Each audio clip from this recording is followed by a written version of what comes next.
Hey, Danielle, welcome to the His and Her Money Hello, Show. Danielle. Hello, hello, hello. Thank you guys for having me. We're so glad to have you here because you're going to help us all understand a wealth building strategy that is out there that not too many people know about. And you know a lot about it. And so we knew we had to get you on the show to talk about it. But before we jump into all of your great advice, can you take a moment and say hello to everyone that's tuned in right now and let them know what you are all about? Absolutely. So again, thank you for having me on the show, you guys. I definitely appreciate it. But for the audience, my name is Danielle Pierce. I'm the creator of Women, Wealth, and Real Estate. I like to tell people that I'm an expert in real life and not just on social media. I've been an entrepreneur for 12, I think going on 13 years. So I've been doing, and it's all been in the real estate industry. That's it for the last 13 years. Haven't always been a success for the whole time, but I've been consistent working in this one industry. And so my specialties are tax liens, of course, and also working with foreclosed properties. Yep. All right. So you said it right there. Tax liens. Yes. A lot of people have ambitions about getting into real estate investing, but they hear terms like flip. Mm-hmm. They hear terms like buy and hold. Maybe even hear terms like wholesaling. Mm-hmm. Rarely have they heard the term tax lien investing. Mm-hmm. So for those who have never heard that phrase before, can you help us understand first, what is tax lien investing? Absolutely. So tax lien investing is essentially buying properties that are delinquent in property taxes, and you're buying them typically at an auction. So the auctions can be real live auctions where you're face to face and there's an actual auctioneer in front, and it's kind of just like the stereotypical auction that you see on TV. And then of course there's now, because we're in the age of technology, you can actually go to some of these auctions online from your computer screen from anywhere in the world with a Wi-Fi connection and buy properties that way as well. So that, again, tax lien investing is buying properties that are delinquent in taxes, and you're buying them either to recoup that double-digit interest that you hear so much about on the infomercials and on social media, or you're buying it to eventually obtain ownership of the property. Awesome. Now, you said yourself you've been in real estate in one way or another for 13 years, but I heard you on one of the teachings that you said when you first heard about tax lien investing, you were kind of went in one ear and out the other. And if Yes. people are listening and have heard of tax lien investing, it may have been the same for them, because you hear things like, you can buy a house for $500 and you immediately think scam. Yes. You immediately think something to something, it. no. So talk to us about your foray initially into finding about this information for yourself. Absolutely. So I heard about it initially at least 10 years ago, and I dismissed it. I made the mistake of assuming that because I didn't know how to do something, that nobody else knew how to do it either. And I was like, oh, that's a scam. Oh, there's more to it. Or, somebody lying about something. And I blew it off entirely and never researched it, never went to an auction, never did anything with it. And most of that, it was just fear. Some ignorance as well, but mainly it was just fear, because when you are faced with doing something for the very first time that you know nothing about, most of us, if we're honest, we typically just talk ourselves out of it before we even get started. So that's what I did. I was like, I'm not doing that. And then I heard about it again a few years ago. And as soon as I heard about it that time, I was ready, of course. And immediately after that, like I was at my first auction buying my first two um, vacant lots that I got. This is in Indiana for $150 each. And I did that within like 3 weeks of finishing, like of hearing about it that second time, because I was ready. I was like, you know what? I'm going to make this happen. So that's how the process went for me. Wow. So tell us, if this is now percolating our ears, we're like, okay, maybe there is something to this tax lien investing. Maybe this is a real thing. Is this something that is everywhere? Is this something that's in certain states? And what do we do with this information? How do we figure out what we can do as far as tax lien investing based on where we're at? That is a great question. So I'll answer that for you. I like to tell people that, of course, I mean, I do training on this. I have courses and I have plenty of students and things like that. But that's not what I'm going to talk about as much today. If you're really serious about tax lien investing and you're hearing it, and for some reason it's resonating with you this time, I would recommend that you first call the local tax assessor wherever you live, because to your point, they do have these sales. Pretty much everywhere. Every city, county, or local government has a mechanism to recoup lost property taxes, because if people aren't paying their property taxes, they're losing money. So there's something in place for it. Now, obviously, some places have more sales than others, but everywhere the opportunity is there. It just depends upon the dollar amount you can get into the game with. People ask me a lot about California, and people will say, well, can you ever get anything reasonable in California? And I say, well, it depends on what you mean by reasonable, because I was just checking the auction results for a sale that just happened in Los Angeles County, and vacant lots were going for about $70,000, and single family houses were going for a couple $100,000. So still a deal in LA prices, but not necessarily something that the average person could just walk into. So the sales do happen everywhere. But if you're serious about getting started, I would contact the local assessor and find out when the next sale is. I would go to the very next sale. Places like Georgia, Texas, a couple other states in the South have sales every single month. And then there's other places where the sales are here once or twice a year. So this is actually prime tax season time. So it's so ironic that we're doing this podcast now, because places like Michigan are starting now. Louisiana has sales once a month. Tennessee has certain counties has sales once a month. LA, California has sales, often throughout the year. So I would just go to the very next tax sale. I would, even if you don't have any money, just go sit in the room, soak up the atmosphere, meet three people. That's what I tell, the people that I talk to, meet three people, meet an attorney, because you'll need an attorney along the way, and then make it a goal of seeing the process and how it works from start to finish. And then from there, you could work with somebody to get training, you could do it on your own. But I think just having that mind shift is everything. Because when I went to my very first sale, it was like a good old boys club. It was like everybody knew each other. Everybody's high fiving, like, "Oh man, you beat me out last time." And I was just like, this is a whole new world that I never knew existed, because I never took the time to go to a sale. So that's my advice. That's good advice. That's good advice. So let's just say we're going for the first time. Do you need to be bringing money? Do you need to bring a checkbook? Do you have to pay to gain access to go into a sale like this? What's the initial steps to get in? Great question. So the most sales you can just walk into them. Most sales, um, there's no fee to attend the sale per se. Now, some places do have registration fees, but that's if you actually plan on bidding. So if you're not bidding, you just kind of sitting there watching and learning and soaking up the atmosphere, then you don't have to necessarily pay for that. In most places, places like Cook County. I'm from Chicago, if you guys didn't know. So Cook County, of course, is a little bit different. You sold out. You sold out though, and you went down south. I did. Cook County is a little bit different, because I've yet to see another county that charges to see the list of tax delinquent properties. Cook County wants. There's two lists, and to get both of those lists, they want $500 total, so $250 each. And I've not seen that anywhere else. So most places, the list of properties is free. It's usually published online. It's in the papers. You can just go to a certain website and download the list in Excel, and you can have it. And then from there, it's just a matter of if you go and you actually plan on buying something, there's no personal checks, so don't bring that. Don't bring any checkbooks. It's typically cash, cashier's check, or money order. That's it. They want their money, and they want it by close of business that day. And places like Texas, they want it in 30 minutes. Or you get banned. 30 minutes. You got 30 minutes. Wow. Yeah, I went to my first sale in Texas, and they always say everything's bigger in Texas. It was so weird because it was outside. I was like, okay, so we outside like in a movie. It's like we're outside in front of the courthouse, and there was a lady there who just won a bid, and for some reason she only brought the kind of like the receipt part of a money order, and she was trying to use that to show that she had the money, and they were like, "No, ma'am, this is not sufficient. You have 30 minutes to bring us our money." And they said this on the microphone, like in front of everybody.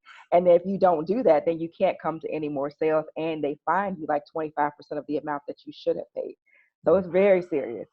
Very serious. Oh, so I'm assuming like if it's a cashier's check, like how do you even know? I mean, what if the cashier's check is more than what you bid it? Like, yeah, so you bring multiple checks in different dollar amounts. That's the solution. Or you just bank somewhere that's really close. Usually the sales are downtown. Just run to a bank and you come right back. And now, a word from our sponsors. What do you want for your family? It's time to make a decision. Taking care of your financial well-being while building trust with your spouse doesn't have to be tough, and learning how to do it won't cost you a fortune. Tala and Ty McNeely, the creators of His and Her Money, present to you Power Couples University. Imagine if you reduce financial stress and take control of your life. Come be equipped with the tools for money management, wealth building, relationship wellness, and entrepreneurship. Get access to online courses, live Q&A sessions with Tala and Ty McNeely, a private accountability group, and expert masterclass sessions from the world's smartest money and entrepreneurship experts. Don't wait. It's time to make a decision. Power Couples University. Visit powercouplesuniversity.com for more details. And now back to the show. So I have a question. So do you also recommend, so for us, we're in Chicago, and do you also recommend that people look outside of where they live, maybe look into another state and go that route? Because we know that you are a fan of Indiana, which is right next door to us. Mm-hmm. Yes, and also a fan of Tennessee. Actually have a property under contract. It's not a tax lien property; it's a land bank property, and there's some similarities. But that property is under contract for $5,000, so I'll be closing on it a little bit later in July. So I'm excited about that. So I really am a fan of Tennessee as well. The only thing about Chicago, Cook County, is that the redemption is so long there.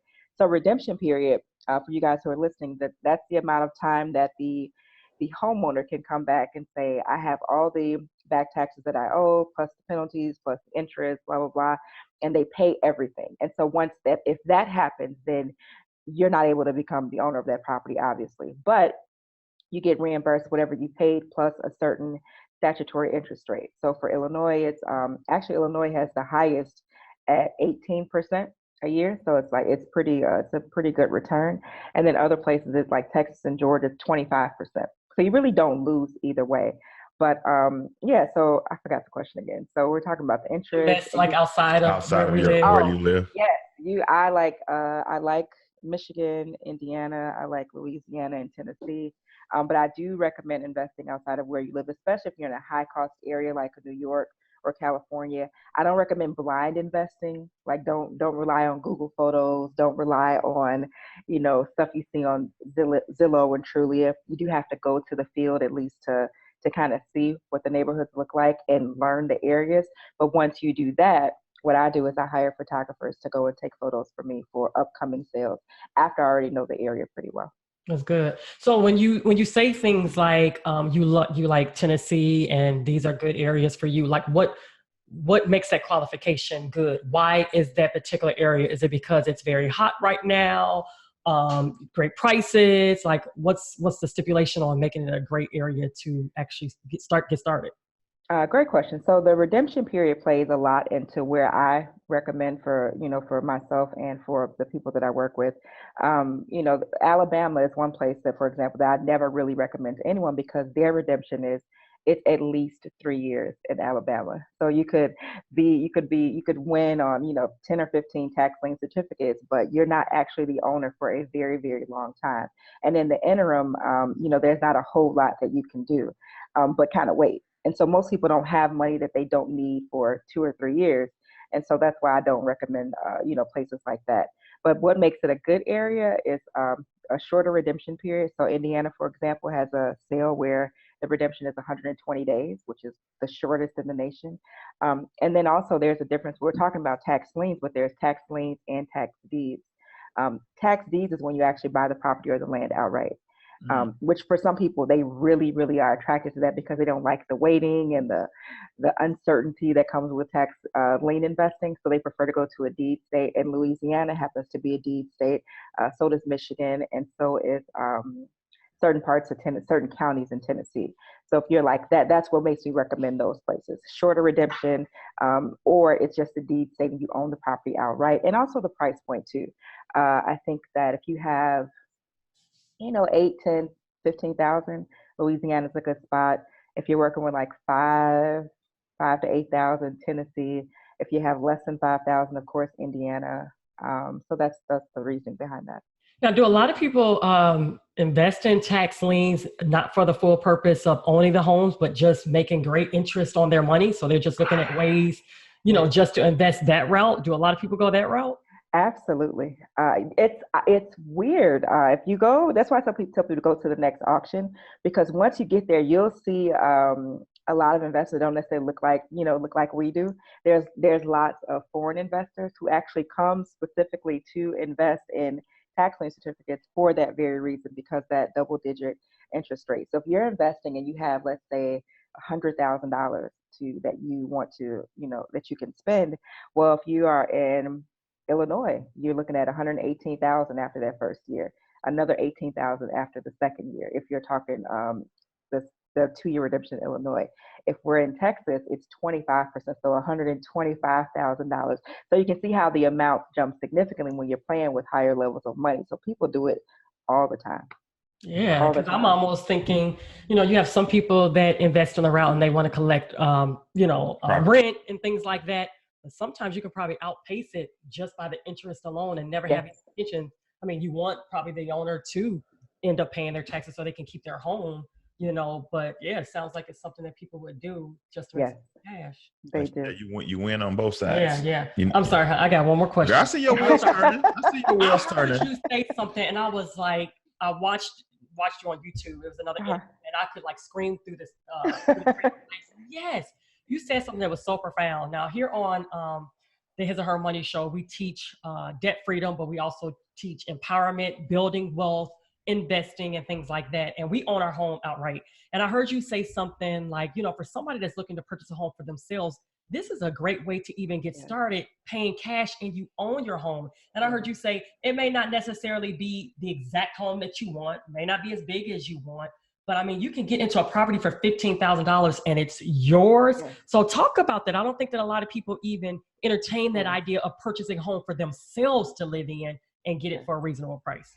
Yes, that is one of my. I sometimes get a little bit of backlash on some of the things that I say, and one of the things that I've been caught saying on video is that you're not really the owner if you have a loan through a Wells Fargo or Bank of America or a Chase. And I said, if you don't believe me, just miss a couple payments, and they'll quickly remind you who the owner is. And some people take really, really deep offense to that. Well, they don't know the truth then. Some people are highly offended, and I say that because I actually went that route initially too, because that's what I was taught. Like, oh, you get this job, go work in corporate America. I was making $50,000 in my first job. I thought I was rich. I was like, yes, I'm killing the game right now.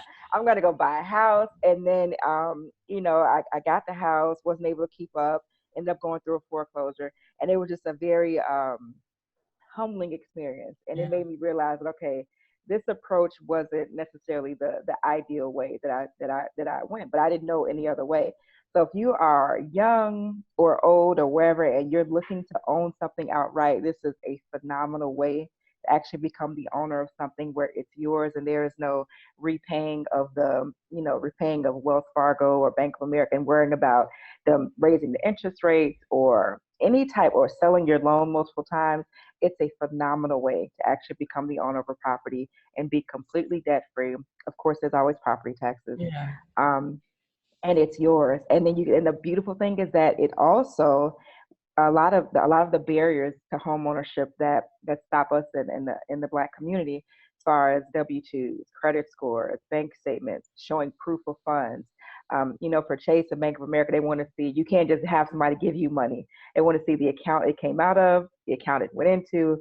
It has to be seasoned. Sometimes there's all these different requirements. So there's none of that with tax lien investing. It's just a matter of it's just buying the property, having the money. I see you getting inspired over there. Did y'all hear this? I hope anybody, everybody listen to that. I mean, that's profound. I even thought about people that are self-employed. Sometimes it's difficult to even purchase a home because, you know what I mean? Because they're like, oh, well, is that going to be consistent income? And you got to get this and that. But to be able to just go outright and purchase your own home, I'm like, it's a no-brainer.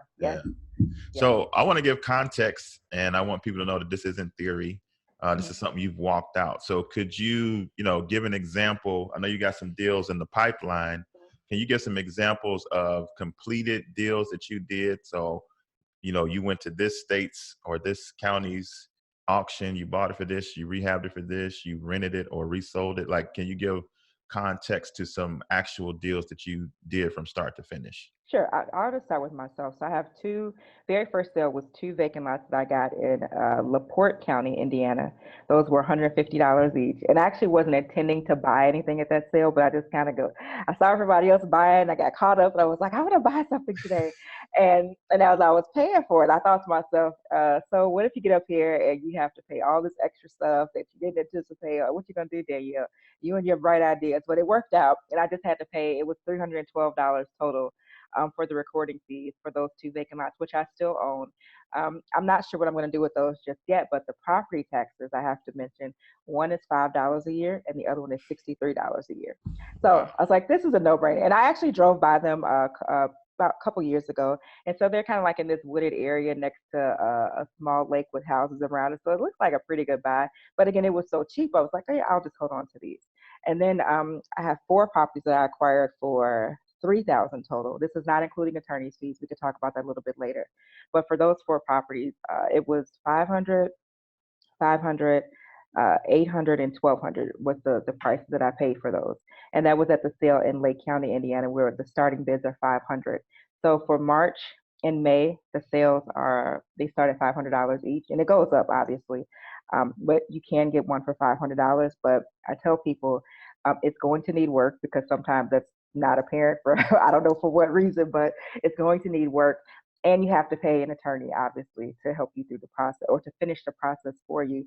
And there's money for rehab. So don't just come with $500 or $1,000. You will need more money than that. Those 4 properties, one was redeemed, so I got back my money, plus it was 10% interest, plus your attorney's fees as well. So if you pay an attorney upfront, it's usually $800 to $1,200. If you pay that and the property is redeemed, you get that money back as well. So you don't lose any money if you follow the instructions and you kind of follow your deadlines as well. And then the other 3 properties, I actually turned around and wholesaled those properties. So wholesaling is just selling the property as is without doing any work. I was initially going to rehab it, but then I moved. That's right around the time I relocated to Texas. And I was like, I don't want to manage these rehabs from out of state. I'll just wholesale them. So I wholesale all of those properties for it was $4,000 each. So wholesaling, you don't make a huge profit, but you still make a profit and you move on. You can go to the next sale and kind of do the same thing all over again. So that's what happened with those. And then the last property I acquired, I got one last year in September for $1,078. Still waiting on that redemption because that redemption period is 1 year for that sale. And then the last sale that I went to was in March of this year. And I bid on 4 properties for a client of mine. She was from North Carolina, but she wanted me to bid for her. And we got those 4 properties. I forgot what was the amount. I think it was like $4,000 or something like that. So those are the properties that I've done just individually. And then for the people I work with, we are close to about 80 properties or so over the past couple of years. So the wholesale option, you just turned around and sold them. Do you put them on the MLS? Do you go through a realtor? Is it the same process like if you were to list a home? It could be. So you could go that route. But just given, and I do have a license, so I'm not licensed in Indiana, but I'm licensed in Illinois. But you could hire a realtor to do it for you, or you could use for sale by owner. You could use owners.com. You could put it on Craigslist. You could put it on OfferUp. There's so many options now. You could even put it on Facebook and sell it that way too. There's lots and lots of options out there. And so it's really easy to wholesale, in my opinion, if you buy properly, because who doesn't want to buy a house for like $5,000? Right? Like, granted, it needs work, but where else can you do that? Or where else can you make that happen? And so, so they sold all within like 72 hours, Wow. 3 days. Yeah. So you mentioned the attorney. Yes. Talk about that process because you said that you want to make sure that you do the process right. So if you have to recoup your money, Yes. so talk about the purpose and the need for an attorney during these sales. Okay. So for the attorney, it's not an automatic process to go from lien to deed if you go to a tax lien sale. And some people think that it is. They think that they're the winning bidder and now that they're the owner of the property. So you're not the owner that day, unless you're at a deed sale, of course. But if you're at a tax lien sale, you're not the owner that day. You just are the owner of a tax lien certificate, which gives you an interest in the property. So over the course of that redemption period, there's work to be done. There's notices to be sent. You have to notify every person who's ever had an interest in the property. You have to track them down. There's kind of like a little bit of detective work involved, but that's what the attorney does if you hire an attorney. Now, you could do it yourself. I don't recommend it just because why try to learn tax lien law when you could just focus on finding the properties and staying with your area of expertise as opposed to hiring an expert? So the attorney like kind of finds all these people, sends out these notices, makes sure that any court appearances that are necessary, the attorney goes on your behalf, so you don't ever have to actually go to court, which is a beautiful thing that I know some people worry about, especially if you're investing out of state. You're like, man, I don't, I can't travel back and forth to Chicago or Louisiana, for every 2 weeks. Like, so do I have to do that? And the answer is you do not. So that's the importance of the attorney. And then the attorney goes to that final hearing where the judge signs off on your tax deed. And once you have the tax deed, it's when you're the actual owner of the property. Now, I want to reconcile two different thoughts that you had to make sure that I understand everybody understands it. On one hand, you said that if you're in an area where it's not the best situation, like for us, like Cook County, anybody trying to wait 2 years, you know what I mean? So you said, well, look at other states, but you also said you don't recommend blind investing. So should we be only looking at other states that are kind of in driving range, so that we're not blind investing, we can kind of drive up and look around, especially if it's a city that we're unfamiliar with? Mm-hmm. How should we approach it if we find ourselves where our locale is not the best place to do this? Okay, so blind investing, I just meant don't buy properties without looking at them at all and not knowing anything about the area. So it could be where you just stay local, a couple of hours driving distance in either direction, or maybe 3 or 4 hours. It just depends on how often you can navigate and get to that area successfully, and how often do you want to go? Like, some people just can't take time away from their job or their business to go and look at properties. So it really depends on that. So you could invest anywhere, but I do want to say kind of stay more, if you're in the Midwest, stay in the Midwest. If you're in the South, stay in the South, as opposed to trying to invest in, for example, on the East Coast, where, for one, it's really expensive.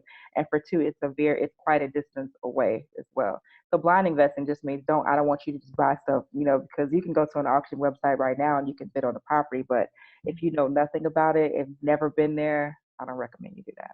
So how did you approach it? Because you're from Chicago, but you live in Texas, but you also just bought a property in Tennessee. So how did you figure, how did you scout out properties from Tennessee? How did you know that, that'd be a good one to bid on? And like, how are you going to approach the rehab or the wholesale process, Yes. being that you don't actually live there? Yes.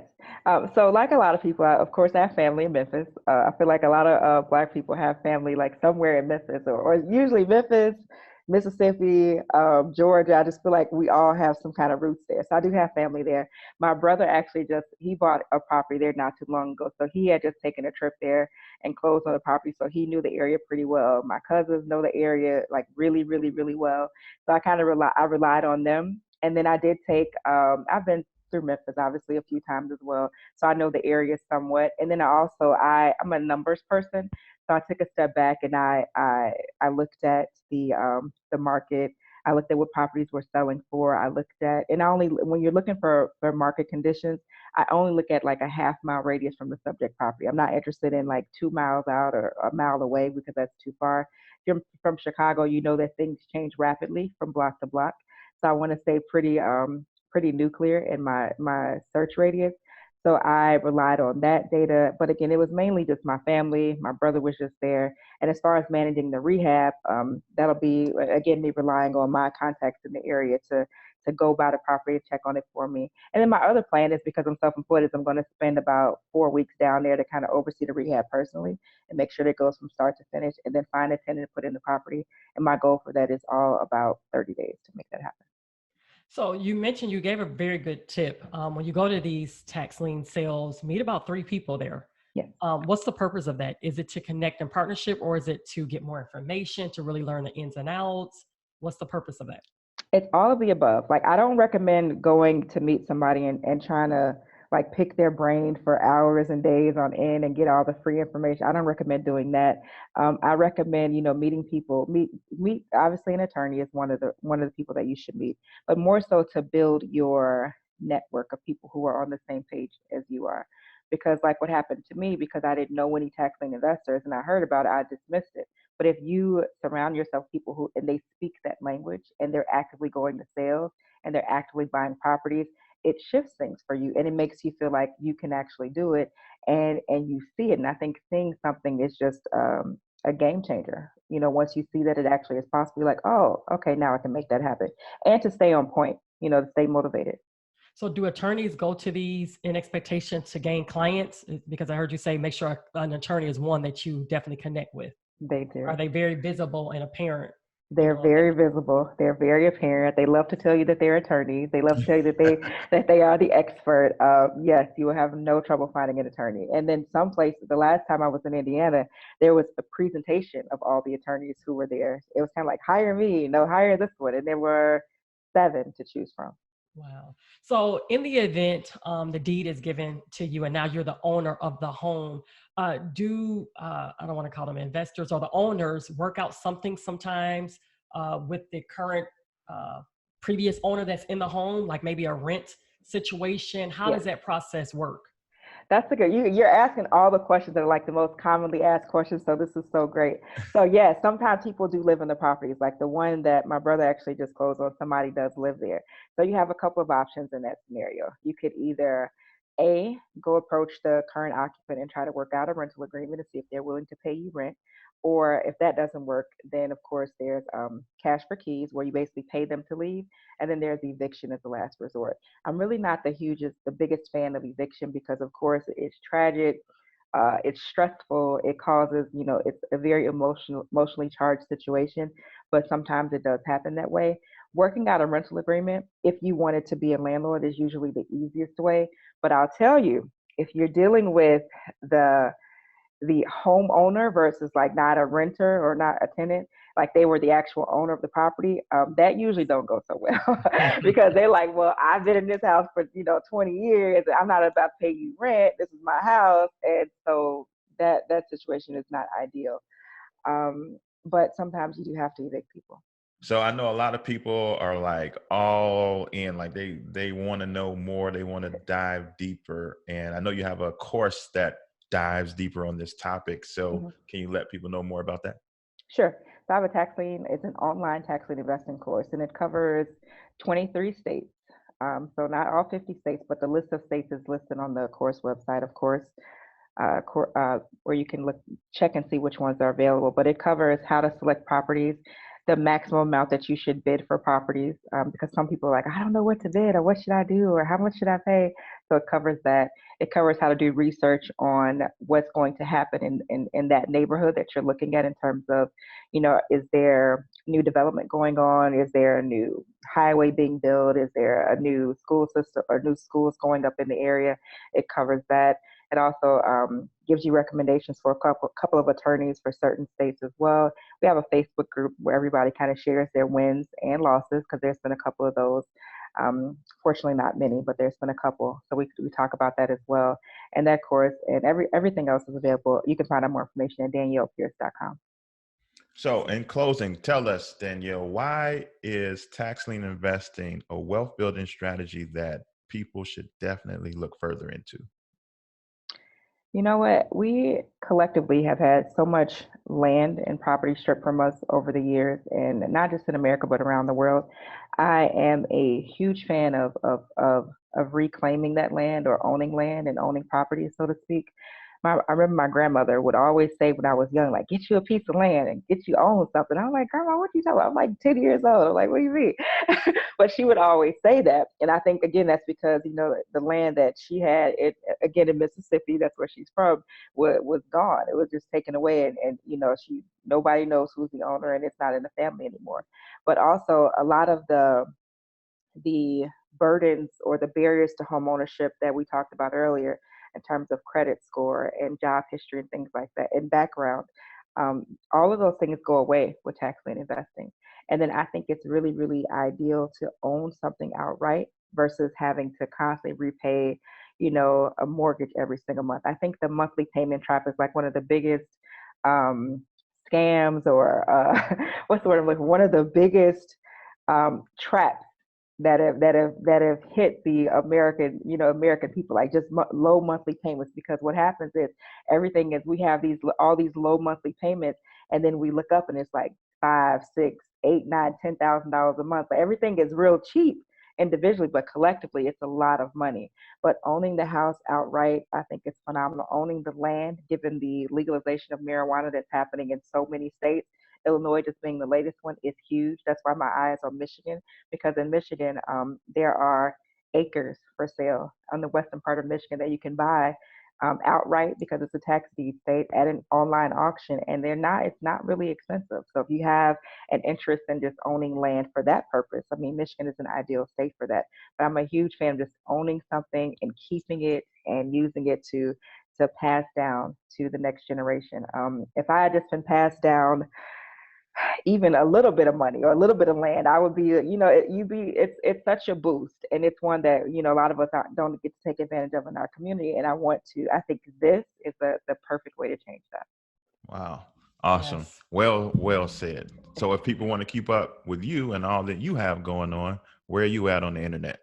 I am at DaniellePierce.com. It's my website, and on Instagram and YouTube and Facebook and everywhere else, it's at Danielle Pierce.